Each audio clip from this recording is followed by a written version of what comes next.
Reverend, good morning. Opening me also. Now, Bawumia dear. Na me ato money over the over blogging. Na mo ye pa. Ye do kropon ase. Reverend, my yemi say o papa eye Owusu Bempah prophet. E de na wahunu nti a ene watimi asi ni people say NPP 2028 no. Wo munyi wo madwene mfiri so kra ye de na wahunu angaza. Opening match ya na match ya wetie fo nyina na yefiri Asante mu de se yeba Asante mu tsia na wo se yechiri Asante wura ye na no te kokoto ye kasa na ya boy mu asede amon na match ya asofo mpanimfo a e wa Asante mu nyina na match ya wetie fo so obo tie mu nyina opening adia question ya obusa mi anu ye kakra metimi di ama won se emi aso wo obi obeka kra wo se ye de ani kan ne bobere bia no oboa openi wa me no wo ka se ebi anya wo ma me mpai obi a osori na jusu bi Nyankopon so de mawa ebi anka unuru ba bia waduru ebi a enye obi opra wasem bi mpai bobia osori na jusu bi Nyame so de mawa ebi anka unuru ba bia waduru anase ekwo wan kasa Nyame a wode wo ato so ebi anka unuru ba bia waduru Mama ni ko nyina antia se e nipa na koto oba right but Nyankopon the choose leader at the more man so we read the book of Daniel also it is God who rule affairs of men and into a Nyankopon the rule opening even assemblyman a bumper here kwa Akoto and go for to me ko be the enchantment the encounter on the winning no utimi winning election open to one say that so betimi ko rebu to me ko Akoto aba do one man na get me to start to man the on person beto man ni no eye so one dey out e da hon na member me papa Prophet Isaac Owusu Bempah asemo kana yan so opening die otchere abien only nim kono be pass be Sammy again ma NPP for Prophet Isaac Owusu Bempah in Piazza say omo pa wo ba 2 times no nanka papa Owusu Bempah enkan wan ko betime win election when you are Ghana, I say, and the young woman so for baby or mobile car say, your mom penny are what Chemuko. When we young for an Akufo Addo, won't mean your president that. Chief, then yes, or more can get no idea what do when you.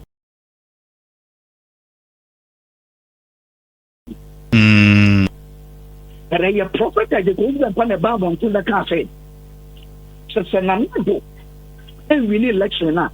You're not corrigan and in the field. It's opening near what it's going to be only new kind of the pastor of that time. And people who couldn't be to put a prophet as a Owusu Bempah. Would the spiritualist be a conform be a so for be our so a pain? A part. The prophet as a Owusu Bempah can on an two veterans. None of me are doma. The rather boy of mobile. Not 2028 and not 2 years. Yen the Moody episode. Okay, 2024 about 2 years. Prophet as a Owusu Bempah can home very motor. Or catch you almost even a center region. A center there was a munya. Open your see another entity. Asase will go. You won't go for now, Mr. Dadu Baffa, so for special dwumadie ɛwɔ nkɔfo a omutu yini sin yɛn nyinaa yɛ nim prophet Owusu Bempah almost 32 years in ministry. There has not been one prophecy. I am papa for after election. Amen. But we have videos. So permit me to send you videos. Maybe. Yeah, man, penny one and baby call. Professor Atamu sending one crazy. Yamen papa to say and come say. Who say? Yeah, papa Akufo Addo. Only Atamos America. Uncle Radendi. Na eye pe na me Akufo Addo ewura dan mo. Ohun say obi a distracted. Na Akufo Addo. E kono na ye papa wanya ne ba bi kwa Atamos. E fa ho kokko wura dan ni. Na dan mo to ye. Na about 2 weeks ye beto no twice. Na NDC me be game. Eno no penny so okay ya. E copy e time no. Na de yenim wo Ghana ha ne se aban bi obefri so no na ne modern bo no enhyeda enso ani afei nso no oman so wahwe ye pattern of elections a say NPP NDC o 8 years no de eya na ye difficult so betumi across it na ye ka bibi say probability na say akwanya ewom say ubelusu no ya na e soro after say waduru 8 years no e na wo akire nso a akwanya betumi aba aban mu no ya na e fem till say de waba no betumi atwa ne 8 years enti ne o kan no say ye de bagana politics analysis mu a do no ano yesusu say ase 8 years ne de eden ya aban bi obeba bia no gisu wotwa ansa na foforo aban ti enhyeda nye news bia enhyeda nye spiritual thing bia nti se koba ne se NPP fo person mu wini na omumu bia timi ba prophet na so a obetumi adane no ma NPP awini ana opani on se asema wo kan ye eye unamwa de na waka eye unamwa nchetere okay.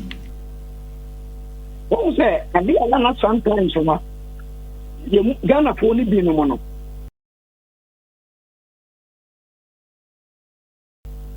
NTS, so we think when you are, you need things to moon come up. We are one to say, only say 8 years beyond a bunch of something. But it was soon.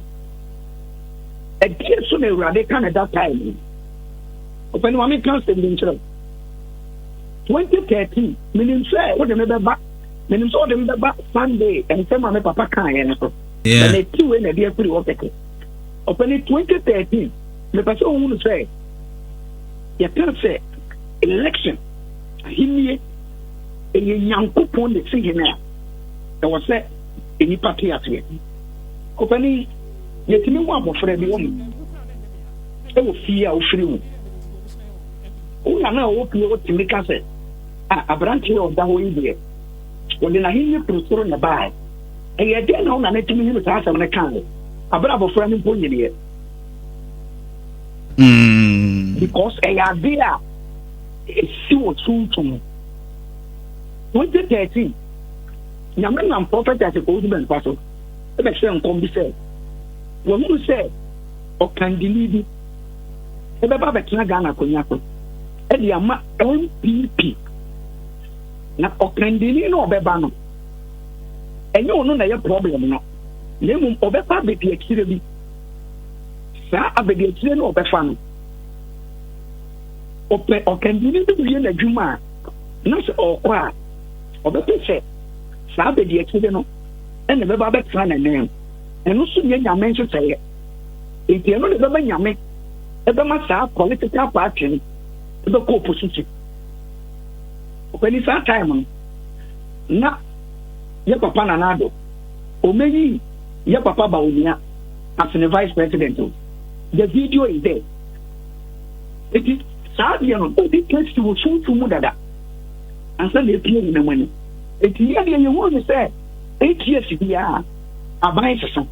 It's never be a nipa in the Tuesday. But I'm telling you, sir, soon, Yamidi can't choose to answer. And suddenly, Pompa or Twab. Opening my mentor, what did our Bible? We say a year in our Twaba. And no man in our Twaba.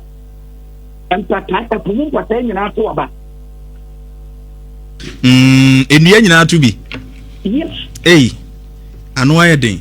And yeah, on by registration in the home, electoral commission book. The economic as a woman met a certain Munipa. Many would give almost a soon to Munipa. Okay. Bible said, Okra woman, Obusun Sumunia, a young Pasiakan. It is a people making a naturally. That is school here up to Tomu. Okay. I can say, and Pasiakan. It's open over shower. Yami on town, Omo Mako school addressing. Every one, as a woman didn't answer a real senior family, no mean Uncle Pond, Eddie Nyanfa, a dear mom. Because of any answer, you say, Emra Neyman, they could say Eliza, or a captain, or a army general, may a catch and say, Uncle Gary, who must be here, Edia, Sabi, AFU, the Roman can't say, meaning so them call it, then circle calling it down. Not coming general about one woman. Not what catch and say, Yarano Yaron, Uncle to call him. And son and Hopeson. Open it doesn't make sense. There be. It you know, Bible say, then one who can't say, maybe a call. Then Elisha, you call like Gehazi, and the country and say, I play me no, or your D4 into the watcher on, Okoye, now Hobeto. Name I told you, and Prenson. Bible say, the name I can't call it. It's okay, I want to on Tisson's communion. It is always on the say, and yeah, the distance now, well, you know, not a year every anti after the winning will soon communion. Okay, but only ni say be a prophets ya ubi a wakumu nebia or can because Paul krata can say the may catch them with me kafri mia minchire mia mimu tie we kakra na mema wunyiano sa 2028 no omo pa ba bi ntena me kaso be man comfort be dimatem eno kra na me pe omo dimatem no na me say omo mo because 2028 me be kese NPP fo nyina obi bia beto abana me NPP bia nyame no me betena so onkwa na nyina na ensma me kese bi afena me be keke nsemo omo hye na nimi ana me ndwama no mo dia me ka bia besibisi 2028 on be we wo dia body atito omo party no ekuta yayi ya be mwa no ya be break no na ato atwe se me person me question I mean this short one Reverend okay unyi ni se eyawa ebia prophet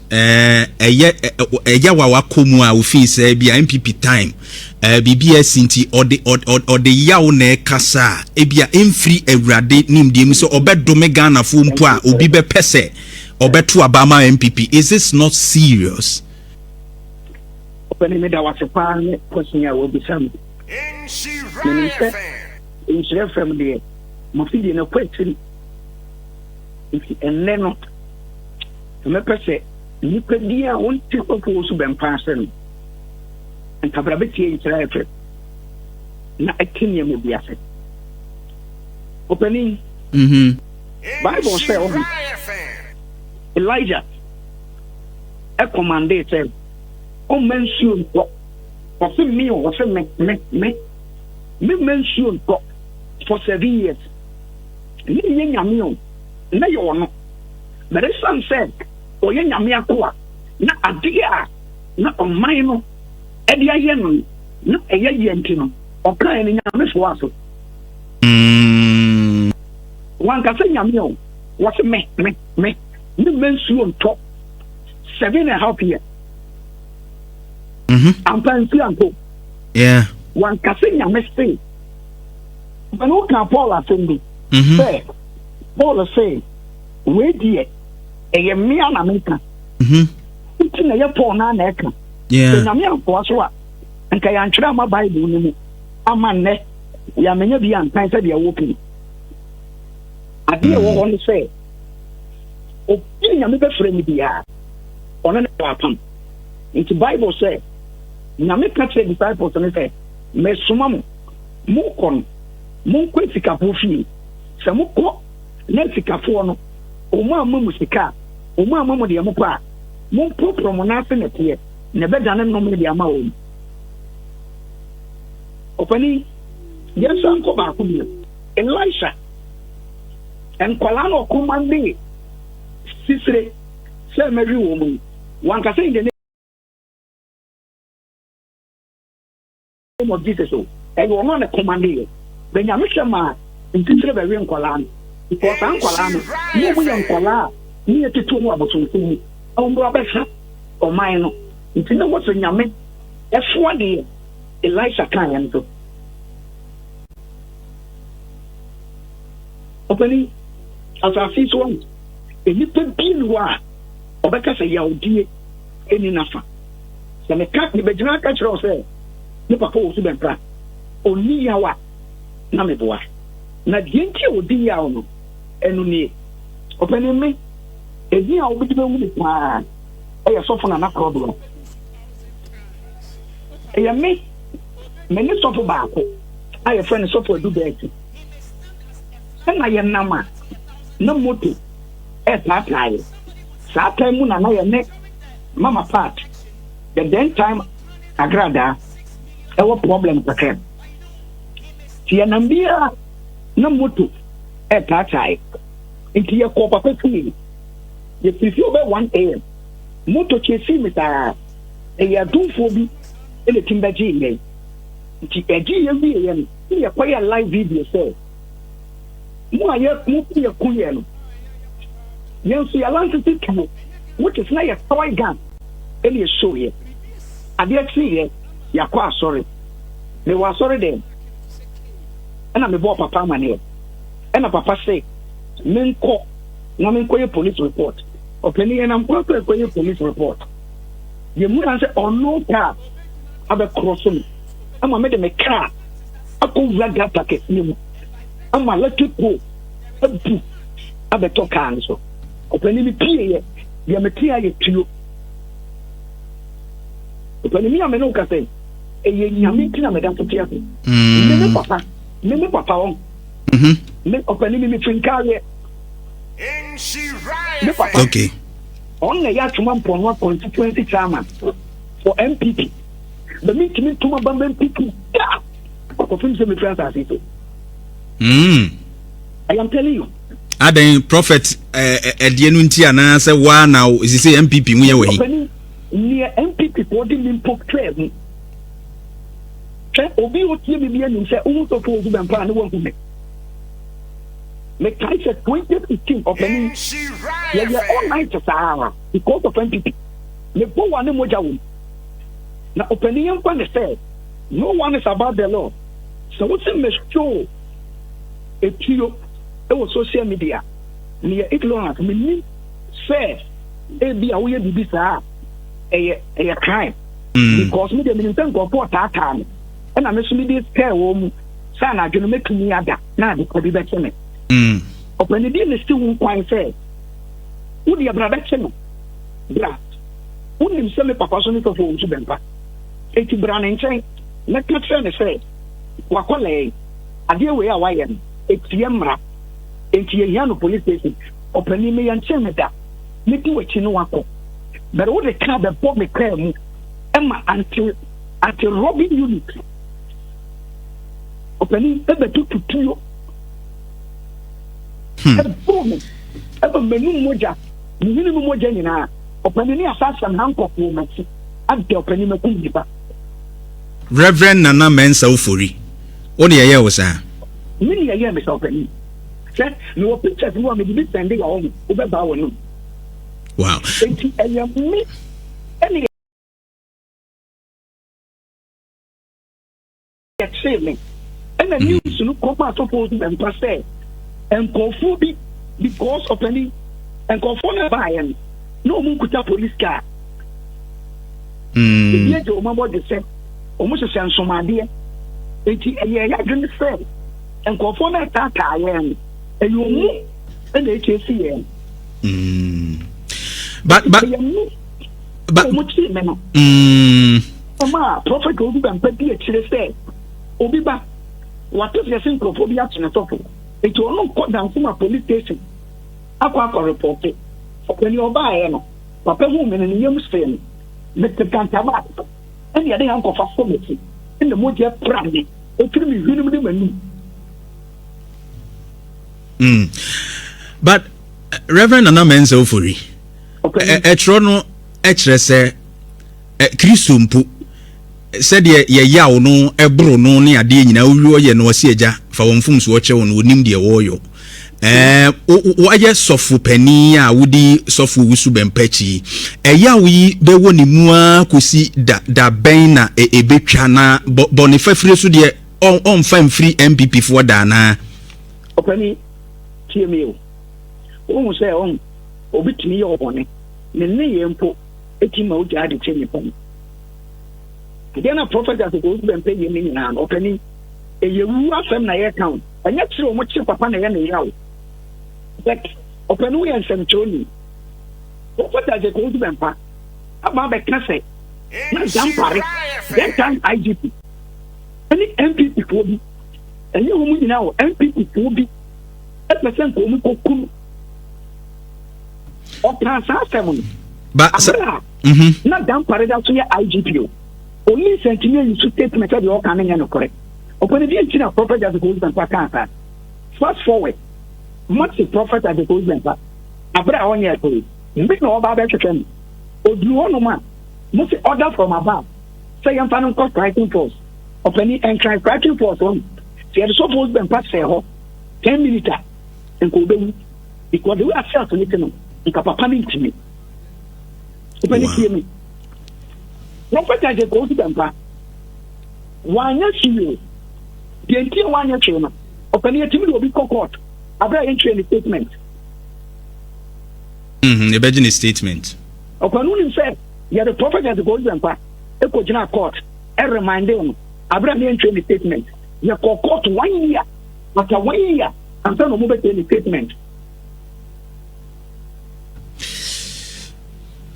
Well, any public notice from him say Yantroni statement. So that one, they own now they my name, and we cannot attest to that fact. Say you bet you will be, but it would be a own our catch rate. Ain't meaning who dance as a station. Yeah. Everything that I am saying, you can take it to say a prophet has been because I know what I'm saying. Right, but quickly, me brain into me and wrap on it up like this. Yenya prophecies be Prophet Owusu Bempah Campaign, including 2018. The prophecies be no can say First Lady be bewu. I mean that year, and unfortunately, fortunately for us, Nyame eje sa. I mean, yeah, First Ladies ni na my auntie Bonibia until I think last year. And Bibisa ACA from 2018 to last year. Now another one so His Excellency John Dramani Mahama prophecy by say own to me mayor president that. In fact, listen to this. Yeah, Papa John Dramani Mahama. Enya Ghana for Net2 Abamanu. Bribiesi ama bribi ama can to say king. Now, it is not because Ghanaians do not want to vote for JDM, but the fact is that something has happened, and by virtue of what happened, there is a mark on him, like the mark on Cain. Obisa Sonia 6 million. Enti Edian Express, oh man, Miniano, Obejina 1,000 times, Obelusu 1,000 times. Enti Reverend Utieweya, but JDM. Abeye president currently. Nyame enti means sana dwene nyede wo pe ema NPP 4. Na ekoba ne sanso a mobile surprise. Openity. On say video now boy and one more see. Senka post here. Okay. Okay. JDM as I say what you think. Ultimate president. where after 2020 election, yeah. The BSC was too. When one was the little said, when we are talking about the prophet Owusu Bempah concerning election, opinion of the Knyaka, Papa Wunu, and San Waki. So here, video is here, or say, JDM, and let's say Ghana for them, then will be BSC was too. Now, and that, a more thing, and I was on the okay. Okay. Nemo Boyenya Bini Pebia, Nimo do the Sammy Owusu Bempah, Mensa, na Atonoko, and Sana, what you never do on Penny. Say, Anya, what about 10 times? Obey 10 times. Okay. You say, I want to say, and Sana all can, a Tonoso and Antonoso, a Tonoso. Okay. What you never do on Penny. Oh, okay. Okay. Okay. Reverend. That's no pay. Open I never acquire 2 minutes. Just a minute, ye brenasu. Okay. Ya would what's a papating. Opening your 2 question quan. Right. And you're saying that NPP for according to Prophet Owusu Bempah, because any panel that fell for that. And yet then I took the police car and now the woman, a Honda Accord. Number na woman ever funny any police saw with marks no more than a coin sa na jono e dia na nkomu koyen Hopeson Adorye any no so Bempah e confront wo ma omu so mo mfiri wa omu bo butu ekomu ono bo Hopeson Adorye tiafe ono bo ene so Bempah tiafe you can call them and ask them it yawdi de David info di yaw ama bra wo be ngo no otchere Solomon enkofo a omu ya na dia ma na ya ne ya I want to find a woman, not Solomon, and dealing with them. It's Nipadia, our Yaudi. Jesus in book, or the opening. Reverend Nana Mensa Ofori, Yedasiano pay. Christmas opening. All right. That was Reverend Nana Mensa Ofori, Associate Pastor, the Prophet Owusu Bempah. Thanks for watching. Like and share the video. You can also drop your comment. Please don't forget to subscribe. Click on the bell to turn on the notification.